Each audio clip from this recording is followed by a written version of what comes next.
I didn't always understand Jay-Z. I had to grow. I had to learn life more before I understood what he was talking about. You and Lady Gaga still talk, man. She knew a whole lot more about music than I did at that point. Some of the people who was watching this interview was gonna have a soundtrack to their summer, and I want this album to be that.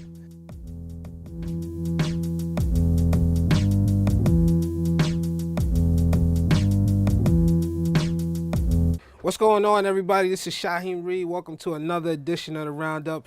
We're actually going to Quad Studio in New York City with my brother Wale. He's working on his new album, The Gifted. It's coming out June 25th. Yes, but no problem. I'm happy to come see my brother in the lab, It's all man. good, man. How you Good doing, man? Good to see you. So The Gifted, first of all, it's going to be your most successful album ever because June 25th, that's 2 days before my birthday. Okay. So this is a great season, a great area. Yes. Yeah. I'm hoping for it. I'm happy about it. I'm fortunate. I'm excited about this third project. I've been getting my hands dirtier on this one. I go to sleep easier at night knowing that I'm helping produce these records myself too. Yeah. Is that something that was the bane of your existence in previous efforts? Yeah, I mean, the difference is now that I'm directing everything like that I want. Like, you know what I'm saying? Like, I'm not like no New Jack where I was like, I need to go call Pharrell or go call Tim or go call will.i.am. Like, I know what I want here. I know how I want my stuff to come out. So I'm just gonna hit you with a couple of hard questions from the start. But you know, you my brother, I know you can handle them. You work with Stokely from In Condition on this album. Which one is your favorite song? Pretty Brown Eyes or You Send Me Swinging? when I'm on the plane and stuff like that, or like I need to pick me up, I'm going to go with Breaking My Heart. You know what I'm saying? Pretty Brown Eyes. But You Send Me Swinging is a tight second though. You know, and some days it's number one though. When I'm in that vibe. We switch, yeah. I kind of agree. I think I go with the other way. I think I go You Send Me, then Pretty Brown Eyes. Because it was a girl in high school that had pretty brown eyes that broke my heart. Oh. You said Late Registration was a little bit of an influence on this. You know, you was vibing to it while you was making this album. What's your favorite track off Late Registration? Touch the Sky. Touch the Sky. Yeah. They killed it. I love like songs like this that got a simple hook, a simply recorded hook. Like it's not stacked up and crazy, stacked up and all of it. Like I felt like it talked to me more. I feel like Ye was really talking to us on that joint. So we had Jadakiss on when we asked him his top 5 pair of Jordans, and he said 1 through 5, which was cool. What are your top 5 Foamposites? 5 probably be Foam Pro, black on black, with the black swoosh on it. 4 probably be black on black Foamposite Max. 3 I might go with Coppers. Okay. 2 OG Penny Foam Pro 1. 1 Foam Max Silver Tim Duncan joints. The last question I'm gonna ask you: who's your favorite MC to party with? Rose, Meek, Drake. Partying with Meek, you might not wake up for about 2 days, man. Meek Like go hard. And O'Malley and Pima, all them. You might get into some trouble. The type of trouble you want to get into. Yeah, we had a lot of fun on that MMG tour, man. And just reflecting back, man, like, you know, everybody on the tour, they had their own buses. You had an actual studio / mobile home, man. And it's such a long way from when you had the 1-bedroom apartment in D.C. When my living situation was primitive, I was still happy. You always think about that line, we were so happy poor, but when we got rich, you know what I'm saying, signals got crossed and shit. So it's like, I always think about that, like, you know, there's a man, I don't even know if he's still over there, like New York Avenue under the bridge. He homeless. He been there for years. Like, you don't really even see no worry or no depression on his face. Yeah. Whereas there's execs that are borderline suicidal for reasons that their money's created. You know what I'm saying? So it's like, the more you get, the more the more problems you have in some way. You know what I'm saying? How many people did you have in your original apartment, that 1-bedroom apartment? It was 4 of us. 4. Yeah. 4 of us. You and your brother was in the living room at first. Nah, we all slept in the same room. Oh, all in the same room. Little bunk bed joint. Wow. Yeah. When did you leave the nest? When did you? Well, we moved to suburban Maryland. I was 11 years old, but that was suburban Maryland. We still was in the like a low income government cheese joint until I was maybe like 15. I didn't really leave the nest until I started playing ball, playing AAU, and like being on the road, and you know what I'm saying, and really left the nest officially when I went to college. What changed the trajectory? What changed it from football going to music? Getting kicked off the football team at Virginia State. Cause my first college, it didn't work out. So I told myself I was gonna put all my effort into football, and I worked so hard to prove myself at Virginia State. When I finally did, like my attitude kind of took over. Like I felt like I deserved more. Even to this day, I felt like I deserved more than I was getting. So what's it like for you now being so tightly beloved in the sports realm today? I'm in a good situation because my relationship with athletes is honest. You know what I'm saying? People try to like get in their circle, or you know, the same thing I deal with as a rapper, a young rapper, you know, a young successful black man and shit like that. So it's things that I deal with. You know what I'm saying? So we have a common ground. You know, technically we both young and getting it. So it's easy to relate to them. You know, it's easy for them to relate to me, and I put a lot of their pain in my music. Last year was such a phenomenal year for you.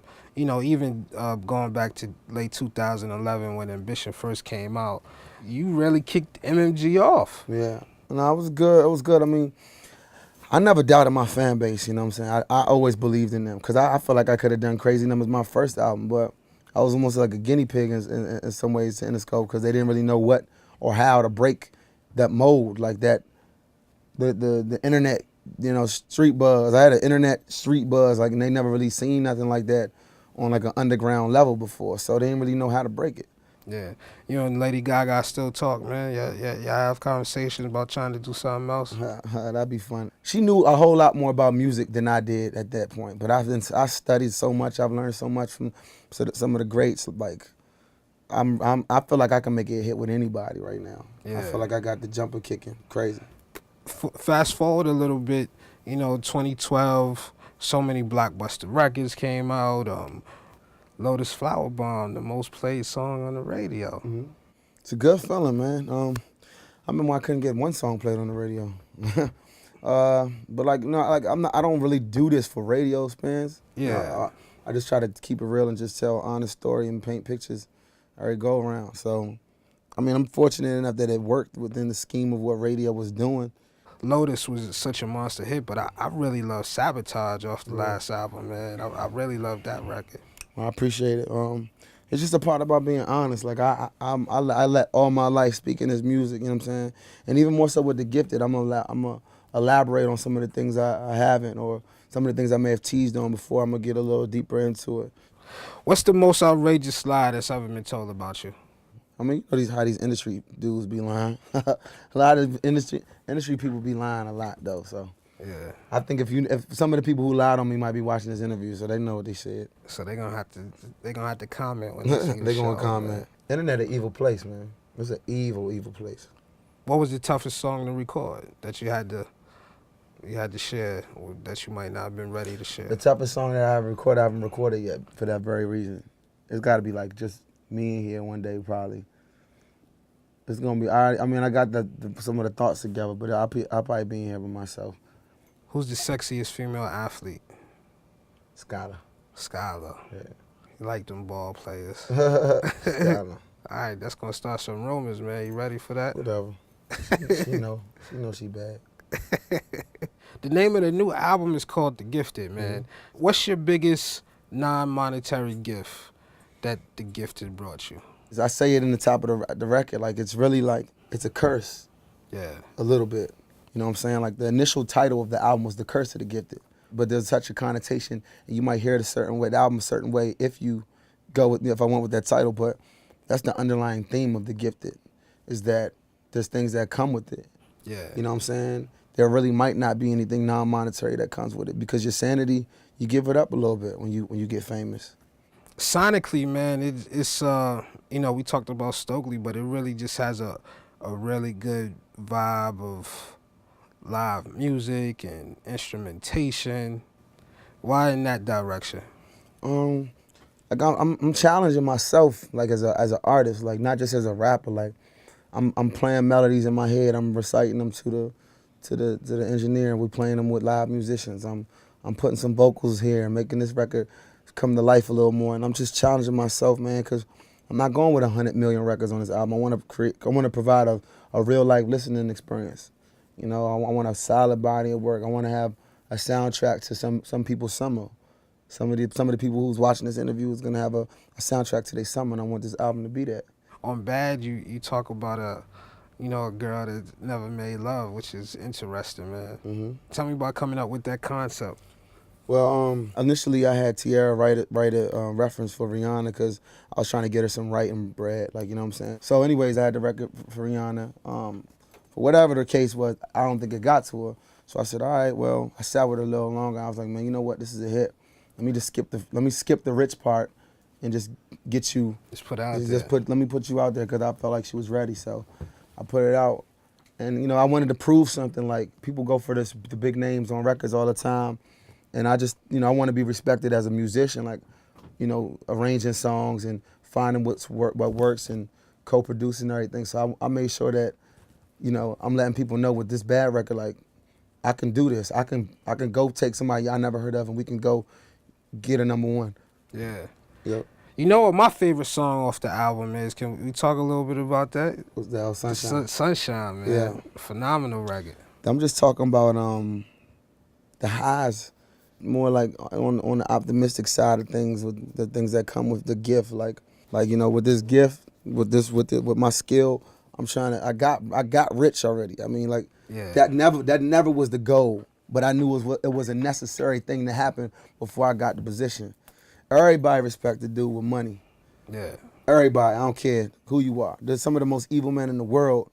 They still respect it because of the money. They got that. You know, so I knew that was, in order for this respect or this level that I'm trying to obtain, you know, this was a necessary thing to happen. Is this gonna be it, album #3, for you to finally get your full respect? That ain't up to me. That ain't up to me. I design everything I do to be the next thing that makes everybody understand it. Even this interview, I'm hoping this is the interview that makes people understand what I stand for. It's not up to me, though. It's up to God and it's up to the fans, each individual person. Because there's a person right now that says I'm one of the worst rappers that ever rapped. You know what I'm saying? He might hear this and be like, you know what, I'm tripping. Let me go listen to this. Right. And he might start off at Paint a Picture and then end off on the leaked version of my album and be like, yeah, this dude is one of the greatest rappers to ever do it. I get it now. I get it. I get Paint a Picture. I get Ambitious Girl. I get One Thing About a Player. I get Dig Dug. I get Miami Nights now. I get it. Like I said, I didn't always understand Jay-Z. I had to grow. I had to learn life more before I understood what he was talking about. I just knew he was a fly, like, rap dude from New York. Like, when I was young, I was like, yeah, he fly, but I don't understand.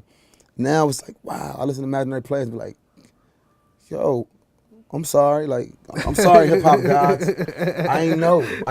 Like, you know what I'm saying? Like, and it's some rap you gotta get older to grow into it. Like, yeah.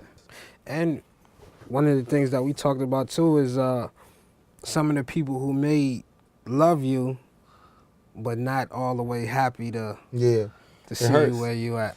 It hurts. You know what I'm saying? I talk about it on this song Indian Giver. You know what I'm saying? I talk about, like, you know, I lost a lot of homies and some of them ain't even dead. Mm-hmm. When I was on my way up, why you ain't see the stairs? You know what I'm saying? Like, a lot of people don't even understand the pressure and, like, the work that comes into trying to get to where I'm at right now. And it's like, you can't see my vision. You can't see why I don't answer the phone 24/7. Like, you can't see that I'm in my zone. You can't see that I'm in my zone. I want to just write today. You can't see my zone. I'm in my bag. I'm blown. I don't want to talk to nobody about no music. If you can't see that, then we not friends. You know what I'm saying? Like, you don't understand what I'm going through. Yeah. And these are all things that come with it. That's the curse of the gifted. That's the curse. So I'm looking forward to this Gifted, man. June 25th. Yes, sir. That's actually my brother's birthday, 2 days before my birthday, man. And, so I'm assuming the album release party is gonna be something special. It has to be. Should have an all-white party. We gotta take it back, man. Album release / birthday party. Yeah. Yo, it's always a pleasure, man. You know, you my brother, man, so it ain't even like we doing no interview. Just a little we just conversation sitting down, on just camera. conversating, man. And Let's get it. let's get it, man. This is a roundup. Shaheem, Wale, Get it. MMG. We're actually going to Quad Studio in New York City, with my brother Wale. He's working on his new album, The Gifted. It's coming out June 25th. Yes, sir. But no problem. I'm happy to come see my brother in the lab, It's all man. good, man. How you Good to see doing, you. man? Good to see you. Good to see you. So The Gifted, first of all, it's gonna be your most successful album ever because June 25th, that's 2 days before my birthday. Okay. So take it's that. this is a great season, a great area. Yeah, hot. You know what I'm saying? Pretty brown eyes. Yeah, but You Send Me Swinging is a tight second though. You know, and Tight second, Some okay. days it's number one though. When I'm in that vibe. We switch, yeah. I kind of agree. I think I go with the other way. I think I go with You Send Me, then Pretty Brown Eyes. Because it was a girl in high school that had pretty brown eyes that broke my heart. Oh. You said Late Registration was a little bit of an influence. I didn't always understand Jay-Z. I had to grow. I had to learn life more before I understood what he was talking about. You know, and Lady Gaga still talk, man. She knew a whole lot more about music than I did at that point. Some of the people who's watching this interview is gonna have a soundtrack to their summer, and I want this album to be that.